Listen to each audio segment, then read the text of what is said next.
Music is a huge part of who I am. It touches on all the different emotions you feel through life. Music's always been a comfort to me. I can't imagine doing anything different than being a music therapist.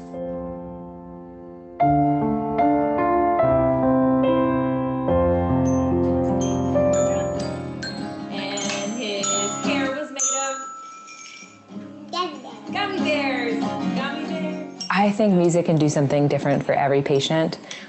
What I love about music therapy is it's tailored to fit the needs of the patient and the family. In our early childhood music group, we're working on a lot of developmental skills. So we're working on our fine motor skills, or we're working on our social skills. So learning how to share instruments, even though it can be really hard. Anybody who's part of the family is welcome to participate in music therapy. We're having parents bond with their children through something that's really positive while they're here at the hospital. We're also able to help our school age and our teenage and young adult patients here as well. If we have a patient who is having difficulty with speech or with their gait after having a brain tumor, we're able to use music as a positive, motivating experience while they're getting that therapy. If I have a patient who's in the ICU and is struggling with a high blood pressure, music can be something that's really comforting and help bring down that blood pressure. Music can be such a healing thing in the hospital, so there's no better setting to have music. I think a common misconception is that the hospital is a really sad place. There are just immeasurable amounts of joy here at St. Jude. It's amazing that St. Jude really understands why music therapy is an important part. I was here at the creation of this program, so it's been cool to see how it's grown from a small cart of some small instruments to our own music therapy clinical space and 2 full-time music therapists.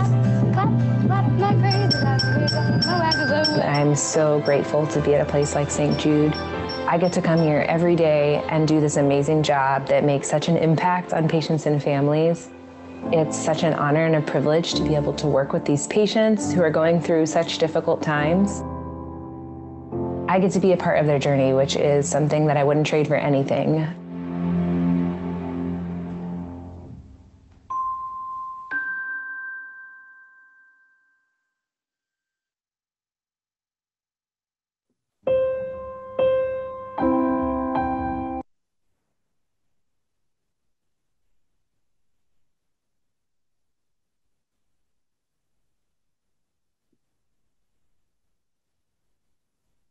Welcome, and thank you for joining our Chicago Love St. Jude Masterclass, Using Your Breathing to Transform Stress into Strength, featuring Matthew Dewar, ED.D.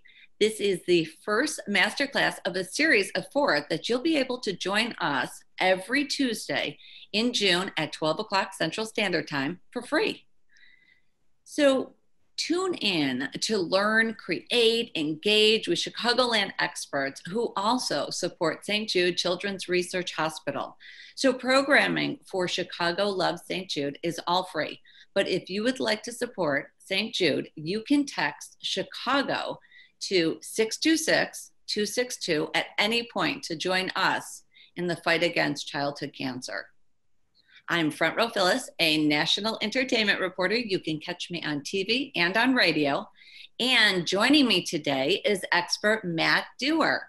So for almost 2 decades, Dr. Dewar has served as a coach, educator, and well-being coordinator at Lake Forest High School in Illinois, introducing students, athletes, and colleagues to mindfulness and self-care practices through workshops, academic courses, school-wide programs, and professional development. Outside of Lake Forest High School, Matt has worked with collegiate and professional athletes and consulted with school districts nationally on implementing mindfulness and well-being programming. Matt is also the former president of the Coalition of Schools Educating Mindfully and is the author of the Mindful Breathing Workbook for teens in education and well-being. His work has been featured on TEDx, NPR, and the National Wellness Institute. Matt, thank you for joining us today. Phyllis, it's good to be here with you, and it's great to be here. I'm honored to be here to support St. Jude's mission to help end suffering and find a cure for cancer. Absolutely. You know, Matt, this is so true, is that St. Jude experts also emphasize the importance of self-care and mindfulness for families dealing with stress of, childhood cancer and other life-threatening diseases, as you saw in the opening video. The Child Life program at St. Jude helps reduce the stress and anxiety as much as possible. There are 19 full-time child life specialists that work at St. Jude, and their main goal is to help children cope with the challenges of healthcare and hospitalization. St. Jude Child Life Specialists create many opportunities for children to play and express themselves. These therapeutic activities such as art, music that we just saw in the previous clip, and therapy promote patients and siblings development and provide an outlet for feelings and peer interaction. The Child Life program is an amazing program for many reasons. I think what's integral to its success in achieving its mission is the incorporation of mindfulness. And we know through research that mindfulness can not only improve our health physically and emotionally, but it can also help us cope when we lose our health and to maintain our well-being even when we've lost our health. And I think that's really the most powerful and foundational aspect of mindfulness, is that it helps us more skillfully navigate our own stress and suffering. I completely agree. And we all know that there are stressors today that are new to every one of us. We are living through unprecedented times. I don't think any of us expected any of this stuff. So in your opinion, what are some of the unique challenges and stressors of this time? There are so many unique challenges to this particular historical moment in one sense. And I think it's important to acknowledge that in another sense, some of the challenges we're facing right now, in fact, are not all that new. It's just that we haven't been paying attention to them, or we haven't been forced to pay attention to them.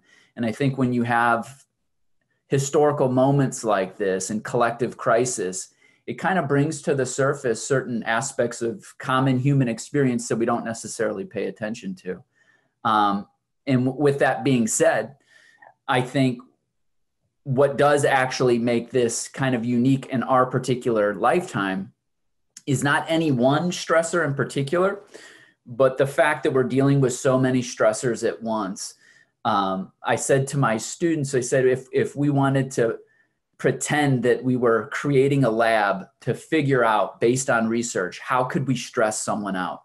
So how could we create a rubric to just stress someone out? What would we need to do? And at the top of the list is have an imminent threat to someone's health, physical safety, which coronavirus has done. To socially isolate people is a huge stressor.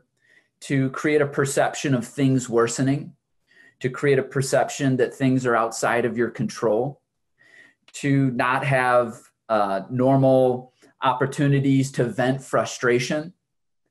And then you throw on top of that increased use of devices, which we do know is stressful, and I won't get lost in the weeds of the science behind that. But when our eyes are focusing on screens all day, we know that produces small amounts of adrenaline in the system, which just kind of pushes and elevates our stress in the background all day.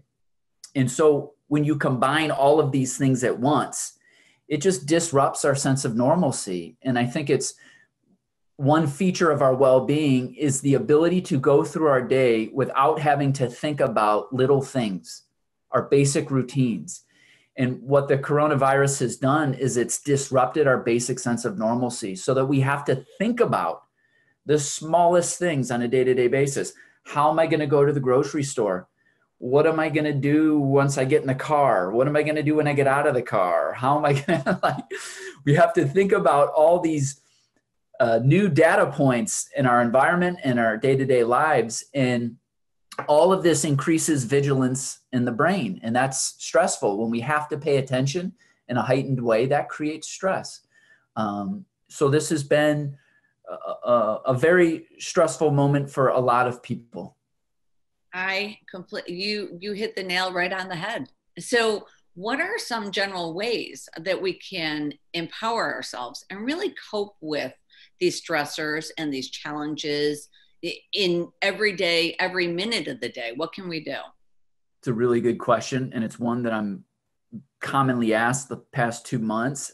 And I think research suggests that there's really two kind of paths for successful stress management. And the first is to increase our tolerance for stress. And the analogy I use with my students at college and colleagues at Lake Forest High School is, imagine your ability to deal with stress is like a bank account.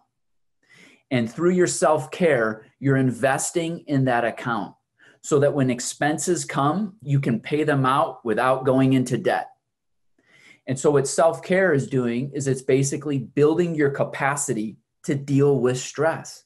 And if you don't take care of yourself, you're going to be in debt, energetically speaking, and then you're going to have expenses coming in. And we all know how that goes, especially at the end of the day when we're tired and worn out, and maybe your spouse or significant other says something that is just completely innocuous, but at that particular moment, you don't have anything in the account. And so suddenly you're like reacting in a way that is not appropriate for what the moment is asking. And so increasing our tolerance to stress really just means paying attention on a daily basis to, are you filling your self-care account up?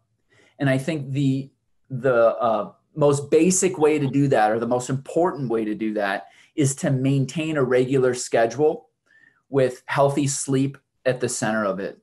We know, there is just so much research on the importance of sleep. I believe in the last 20 years, there hasn't been a single meta-analysis done on mental and emotional health that hasn't in some way directly or indirectly implicated disruptions or dysregularities in sleeping with mental and emotional disorders. So sleep is so important to our mental health, our physical health, and our ability to deal with stress in general. So that's number one, is increase our tolerance for stress, which basically just means stay ahead of stress, take care of yourself. And then the second is inevitably, no matter how on point our self-care is, at some point life throws a curveball. At some point you can't always be prepared and you're taken off guard. And in that moment, you lose the capacity to take those preventative measures, right? And you find yourself actually in a heightened state of agitation, which is characteristic of the stress response. And this is because adrenaline is filling the body. Adrenaline is designed to agitate you into action, right? And this is why we become highly reactive when we get stressed out. And so in these moments, again, research suggests there's only really 3 ways where we can consciously intervene with our nervous system or our stress response.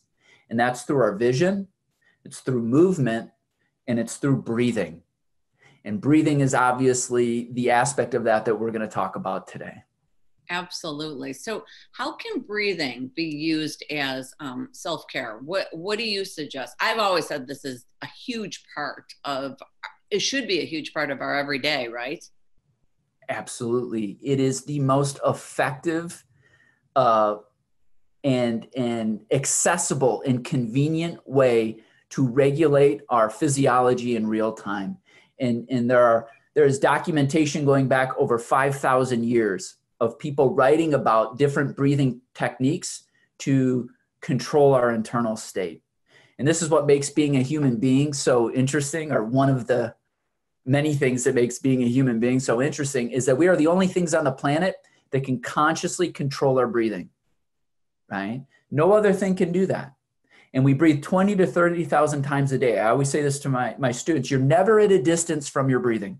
It's always right here. And you have this wonderful ability to consciously control it.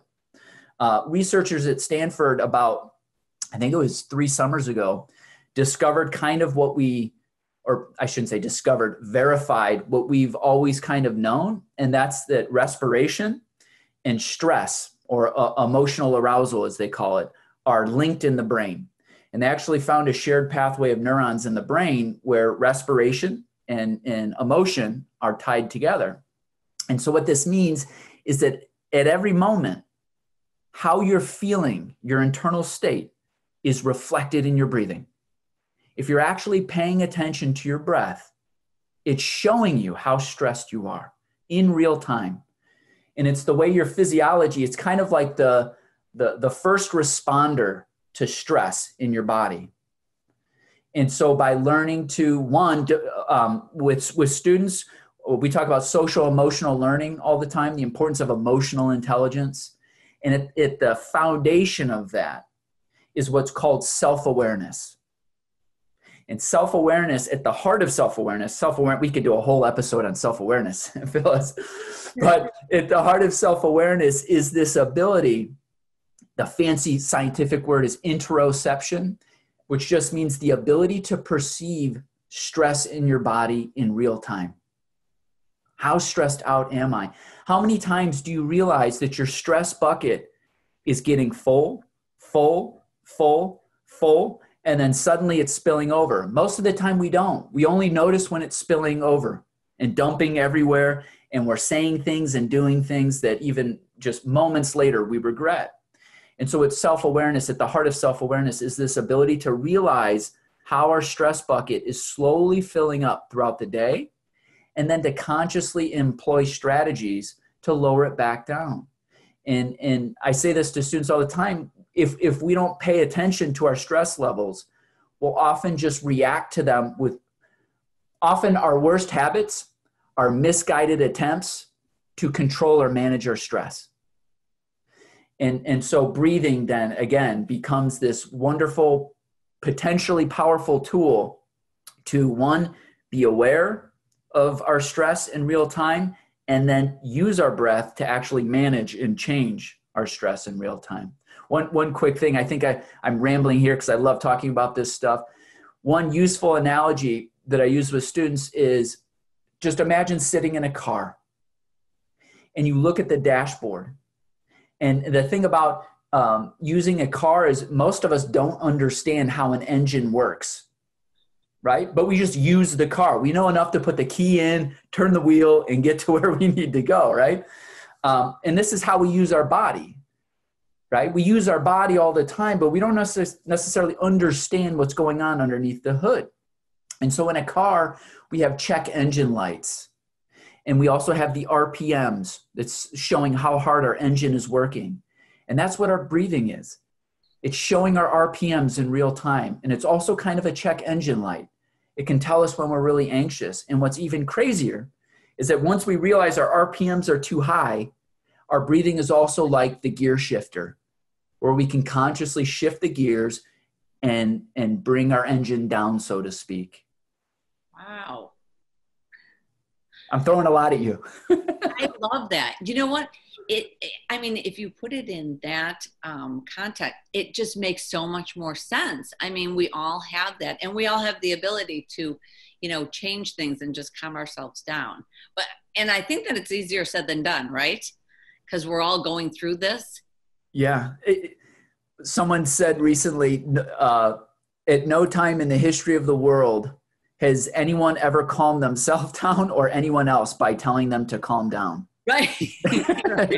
Right. So we need an actual skill. We know that we need to calm down. We just don't know how. That's the thing, is we don't have to learn how to be stressed, but we do have to learn how to become calm.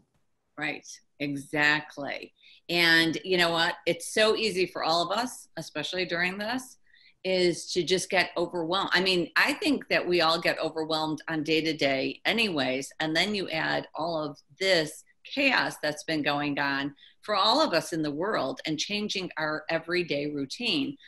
And that really drives our stress levels completely out of control at this point. So, why do you think that it's so important for adults and parents to really focus on their stress management and self-care during this time? That's the money question, Phyllis, because young adults and children, their emotional habits are downstream from our habits as adults. Young adults and children live in our emotional world. And we know, again, through research, that in any situation, the person of influence is the one that dictates the emotional kind of vibe of the situation. Everyone else follows the emotional rhythm of the person who has the most influence in the room. So if you're a teacher and you're in a classroom, everyone is syncing. All the children are syncing their emotions, their ebb and flow, to your ebb and flow. If you're a coach, if you're a leader in a business setting, whoever you are, if you have influence over other people, everyone is syncing their emotions to yours. And this is the research on this. John Gottman, he calls this meta emotions, the emotions we have about emotions, right? And so sometimes, let's say as a parent, you have a particular feeling about what it means to be stressed out. Being stressed out is bad, and it's something to avoid and something to not talk about and something to become silent about when you start to feel it, right? If those are your feelings about stress, when your child starts becoming distressed, how are you going to respond? And you're going to, as a result of that, you're going to teach your child that that's the appropriate way to respond to stress. And that's called meta stress, stress about stress, right? And that's, Who knew? Right. And that's when the tailspin begins, is when we start getting anxious about anxiety and stressed about stress. And so as adults, it's so important to practice at least, 5 minutes a day, 1 minute a day.